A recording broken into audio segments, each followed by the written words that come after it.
Olá pessoal, tudo bem? Professor Gustavo aqui falando dessa vez com vocês sobre esse assunto de extrema importância chamado decomposição de números em fatores primos, tá bom? A gente vai ver aqui para que serve, qual é a utilidade e onde que a gente utiliza essa técnica da decomposição, né? Além, é óbvio, de saber como que se decompõe um número, ok? Então vamos começar aqui aprendendo como que se decompõe, aí a gente discute para que serve, tá bom? A ideia é a seguinte: decompor um número em fator primo é o seguinte: é sabido por nós, tá? Que é possível escrever qualquer número, tá bom? De modo que esse número seja escrito como produtos de números primos. Tá bom? Qualquer número. Então, por exemplo, pega aqui para mim o número 72. Vamos lá. 72. Essa aqui é uma forma de escrever o número 72, concorda? Tá aqui 72, tudo bem, bonitinho, sem nenhum problema.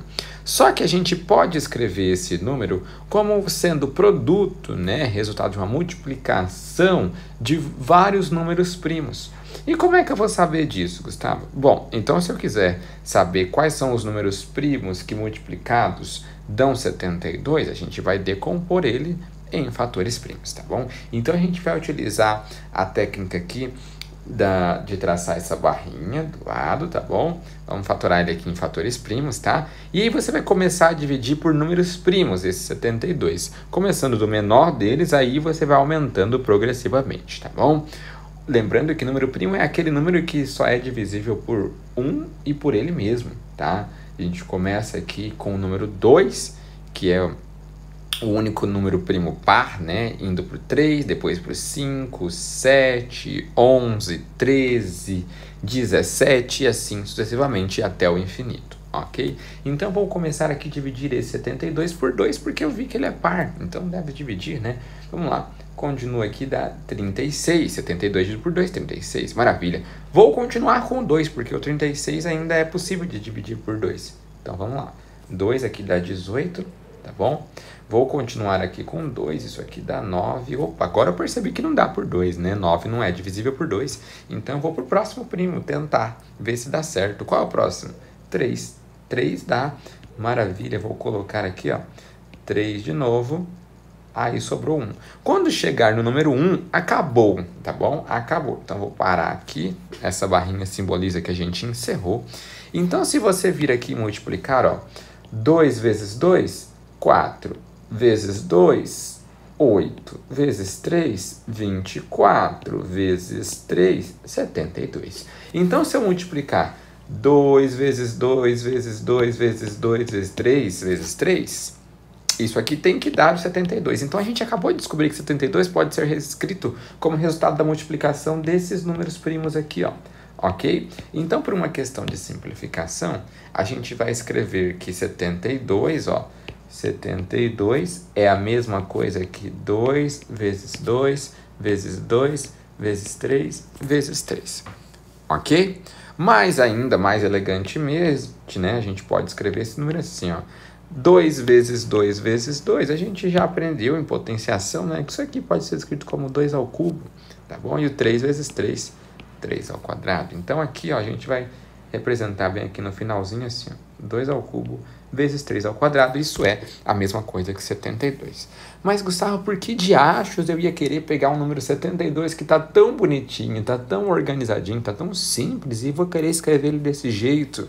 Bom, pessoal, a gente não faria isso por acaso, né? Ninguém aqui preferiria o máximo esforço simplesmente por vontade de sofrer, né? É porque alguma vantagem a gente vai tirar disso, tá bom? E a vantagem é que existem situações em que, acredite, vai ser muito mais vantajoso você escrever este número assim, sobretudo no que tange a operações com raiz e operações de fatoração, tá bom? Que a gente vai ver mais adiante.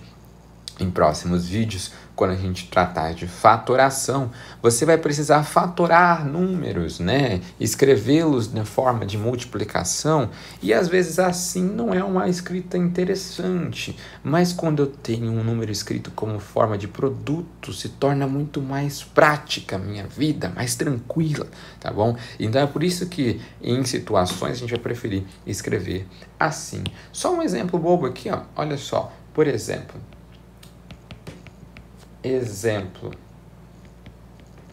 vamos pegar aqui, por exemplo, raiz de 45, tá? A gente pode escrever isso aqui?